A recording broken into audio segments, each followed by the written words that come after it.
সোয়াবিনের নতুন রেসিপিটা আমি তোমাদের সাথে শেয়ার করব। তো সেটার জন্য আমি এখানে নিয়ে নিয়েছি সোয়াবিন, আর এটাকে আমি সেদ্ধ করে আমি ঠান্ডা জল দিয়ে ধুয়ে জল যেটা আছে ভেতরের সেটা খুব ভালো করে চেপে জলটা বার করে এটাকে নিয়ে নিয়েছি। তো এরপর চলো রেসিপিটা দেখে নিই। একটা কড়াই বসিয়ে নিয়েছি, আর কড়াইয়ের মধ্যে আমরা কিছুটা সাদা তেল নিয়ে নিয়েছি। তেলটা গরম হলেই আমরা দিয়ে দেব ফোড়ন। আর এখানে আমি নিয়েছি হাফ শুকনো লঙ্কা, এখানে গোটা গরম মশলা, তেজপাতা, দারচিনি, এলাচ, ছোট এলাচ, বড় এলাচ, আর এখানে নিয়েছি জিরে। তো এটাকে আমরা কি করব, তেলের মধ্যে ফোড়ন দিয়ে দেব। ফোড়নটা আমার গন্ধটা বেরিয়ে এসছে ফোড়নের। এরপর আমি এখানে একটা ছোট টমেটো আর একটা ছোট পেঁয়াজ আমি পেস্ট করে রেখেছি। তো এই পেস্টটাকে তেলের মধ্যে দিয়ে কষিয়ে নেব। আমি আদা বাটা আর এখানে রসুন বাটা নিয়েছি।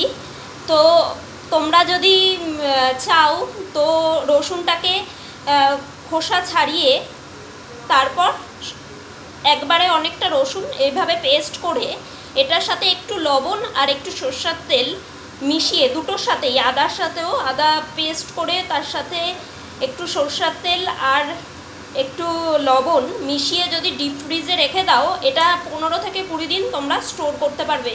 এভাবে কাঁচা লঙ্কাও স্টোর করা যায়, তো রান্নার অনেকটা ঝামেলা কমে যায়। তো এরপর আমি এখানে দিয়ে দিচ্ছি 1 চামচ মতো রসুন বাটা,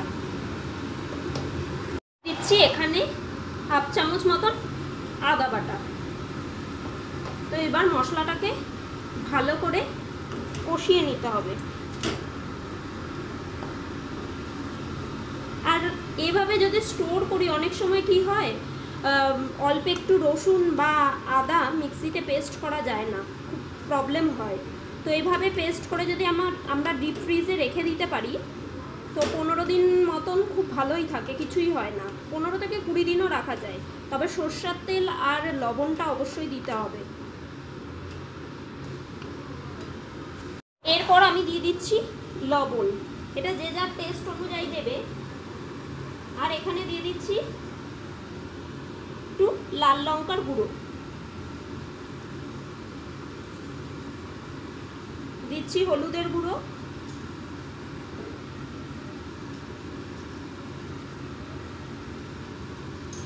আর আমি এখানে দিয়ে দেব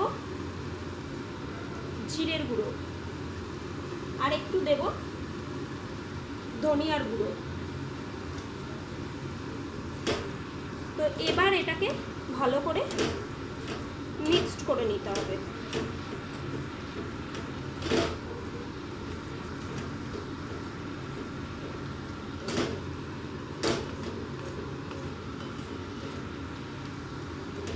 এখানে অ্যাড করছি হাফ টিস্পুন মতন কাশ্মীরি রেড চিলি পাউডার,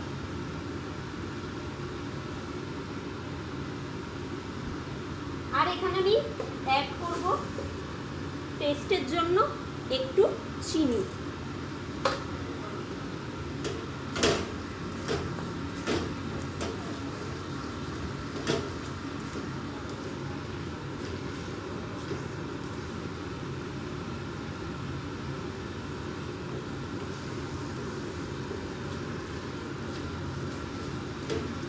মশলাটা খুব ভালো করে কষে এসছে। এরপর আমি যেই সোয়াবিনগুলো রেখেছিলাম সেগুলোকে এর ভেতর দিয়ে দেব। এর ভেতর হালকা হালকা এখনো জল আছে, তো আমি আরেকটু চিপে হাত দিয়ে এইভাবে চিপে, যতটা চিপে জলটা বের করে দেওয়া যায় তো চিপে এটার ভেতর দিয়ে দেবো।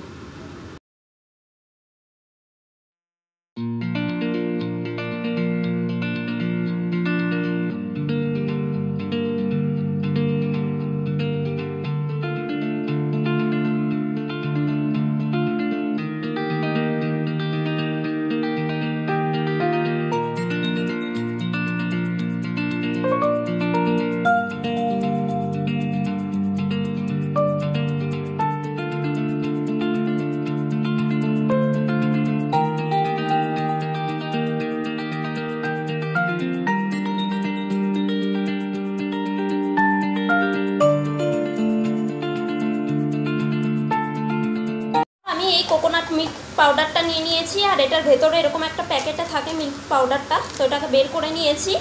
আর একটা পাত্রে আমি কিছুটা উষ্ণ গরম জল নিয়ে নিয়েছি, তো এটার থেকে আমি 2 চামচ এই জলটার সাথে মেশাবো। এটা দেখতে ঠিক এমন হয়।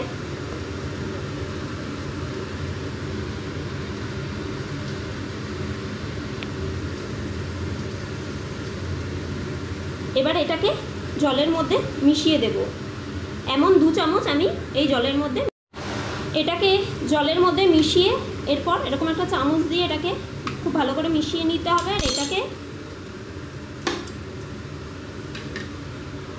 যেই মশলাটা আছে এটার ভেতর আমরা আস্তে আস্তে করে দিয়ে দেব।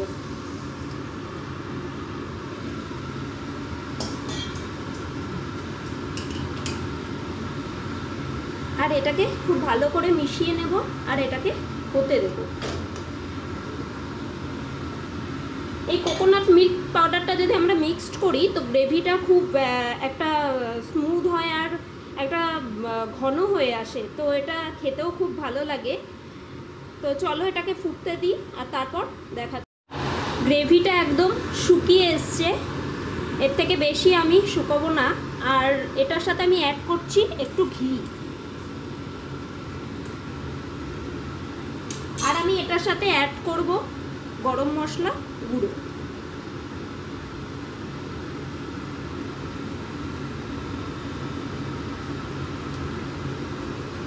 এবার একটু ভালো করে এটাকে মিশিয়ে নেব।